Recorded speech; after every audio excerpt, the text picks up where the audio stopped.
Bollywood couple Deepika Padukone और रणवीर सिंह जब सड़क मार्ग से डीडापानी हेलीपैड पहुंचे तो वहां उनके प्रशंसकों की भीड़ उमड़ पड़ी।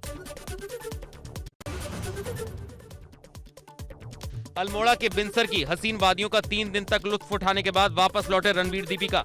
बिनसर स्थित एक रिजॉर्ट में ठहरा हुआ था बॉलीवुड का स्टार कपल। शादी की 3री एनिवर्सरी सेलिब्रेट करने अल्मोड़ा पहुंचे थे रणवीर दीपिका। उन्हें देखने के लिए उमड़ी फैंस की भीड़। 14 नवंबर को थी रणवीर दीपिका की एनिवर्सरी। ऋषिकेश के मुनि की रेती क्षेत्र में 3 दिवसीय अंतर्राष्ट्रीय मसाला और सब्जी महोत्सव शुरू। उत्तराखंड के मसालों और सब्जियों को मिलेगा बढ़ावा, मिलेगी नई पहचान।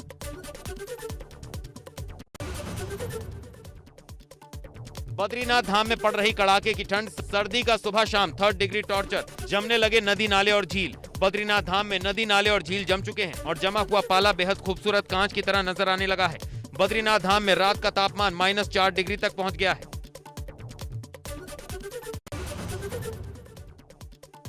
प्रधानमंत्री नरेंद्र मोदी ने शिमला में वीडियो कॉन्फ्रेंसिंग के जरिए 42वें अखिल भारतीय पीठासीन अधिकारी सम्मेलन का किया उद्घाटन।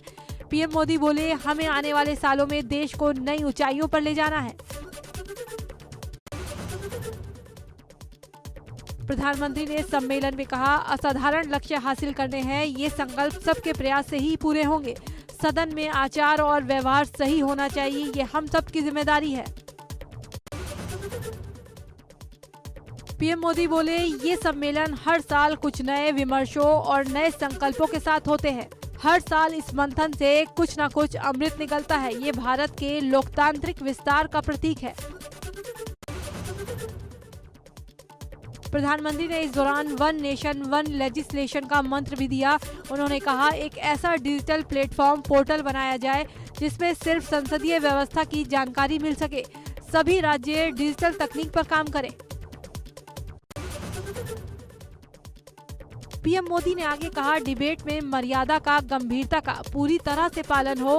कोई किसी पर राजनीतिक छीटाकशी ना करे। एक तरह से वो सदन का सबसे हेल्थी समय हो और हेल्थी डे हो। प्रधानमंत्री ने अपने संबोधन में कहा, कोरोना की लड़ाई में सभी राज्यों ने एकजुटता के साथ काम किया, जो कि ऐतिहासिक है। ये समय अपनी सफलताओं को आगे बढ़ाने का है और साथ ही नए विजन के साथ नए नियम और नीतियां बनाना भी है।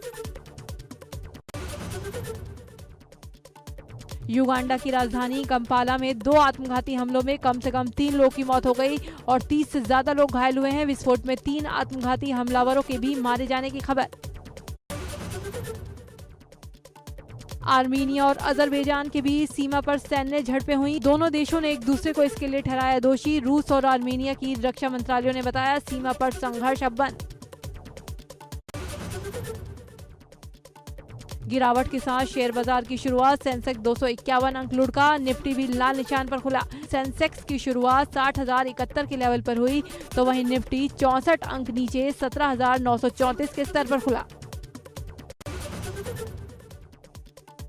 भारत और न्यूजीलैंड के बीच 3 मैचों की T20 सीरीज का पहला मुकाबला आज शाम 7 बजे से जयपुर के सवाई मानसिंह स्टेडियम में खेला जाएगा मैच। रोहित भारत की, सऊदी न्यूजीलैंड की करेंगे कप्तानी।